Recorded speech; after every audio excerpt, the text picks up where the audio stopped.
Right, so in today's video, I'm going to keep it nice and short, and I'm going to be explaining exactly how you can help beat the heat wave this summer by watering your lawn effectively.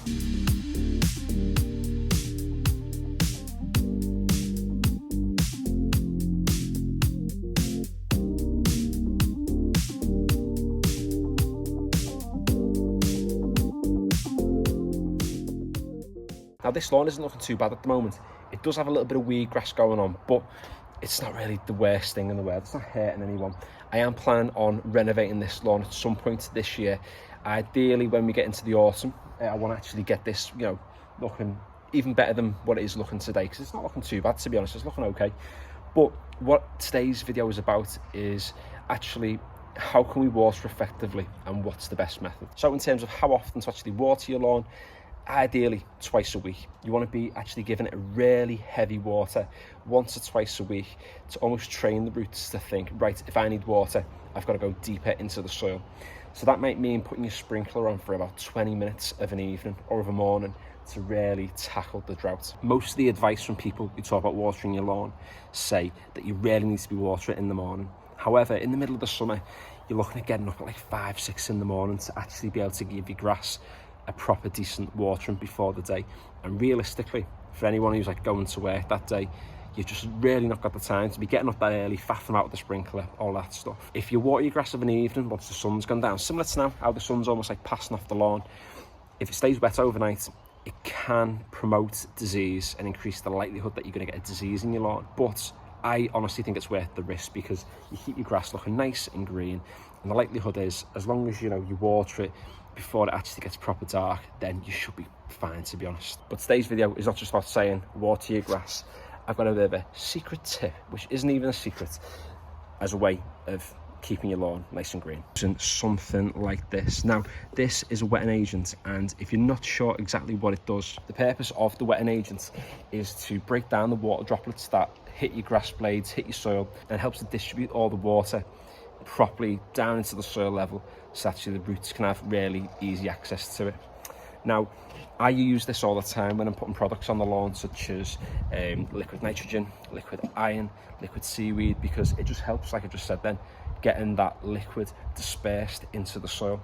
However, when it comes to a time of year like this, you don't really want to be putting things like liquid iron down. You don't really want to be putting liquid nitrogen down just whilst it's so hot, because you don't want to stress the lawn out any more than it actually is. However, by putting some wetting agent down, all you're doing is helping any of the water that you do put on your lawn to be distributed evenly into the soil, deep enough into the soil as well, to really, get that plant nicely watered. So you can see on the back here, it says 500 meters squared, you need to dilute 1 litre of the product into 40 litres of water. Now, if you have a look at my lawn here, it's not really 500 square meters, it's about 12 square meters, so it's not that big of a space. So I'm going to put on instead around about 20 to 30 mil, and that's hopefully going to be enough to help this lawn distribute all that water that goes down onto it. Now, you can buy smaller sprayers to actually apply this to your lawn, but what I'm going to be using today is the Oregon knapsack sprayer, which I've used quite a few times on my channel, just to put things, like I said before, like liquid iron and liquid nitrogen, all that good stuff. But today, I'm only going on with the wetting agents. Now, before I get on with it, just remember, this isn't greening up your lawn, it's not adding any nutrients into your lawn, it's purely to help the water distribute itself through the soil. Now, what I'm going to do is I'm going to put a little bit of water into the knapsack sprayer to begin with, just so I'm not putting the wetting agent directly into this without any water. And the reason being is because if you put the wetting agent straight in, you might get some of it into like the tubes already, like the pipe work, and when you spray it onto your lawn, you might end up with quite a lot going in one place, and the rest of it being then diluted into the water. So I'm going to fill a bit of water up first, put the product in, and then we'll get to it. There we go, put around about 30 millilitres in, give or take. A lot of people say you can use washing up liquid for this, so if you don't have wetting agents, you can put like a little droplet of washing up liquid into your spray. I know it sounds mental, but Google it. It's an effective way of breaking down the water droplets.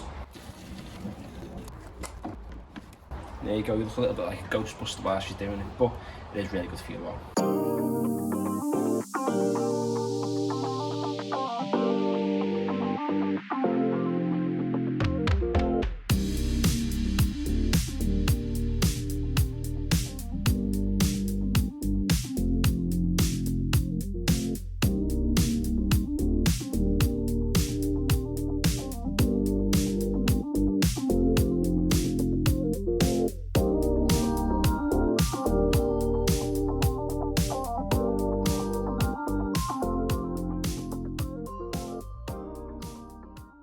You'll notice as well after applying it that when you touch your lawn, it's got quite a silky feel to it, and that's just, you know, the product sitting on the lawn and enabling that water to be distributed nicely across everything. Now at this point, any sprinkler would do, but I'm using this hose lock one, which is, you know, a nice shape when you're working with like a square or rectangular lawn.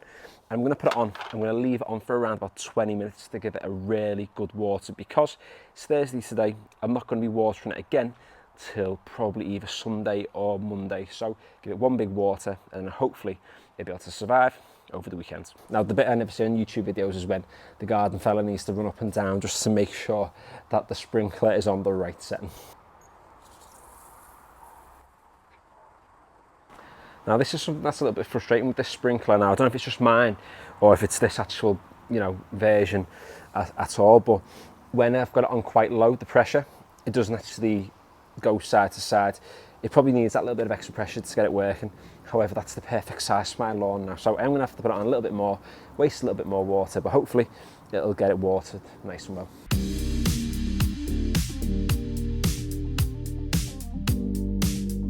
So that's it for today's video. If you found it useful, feel free to give it a like, and if you'd like to check out any of my other content, such as my garden renovation series or any of my lawn tip videos, then head over to my channel, and if you like what you see, feel free to subscribe.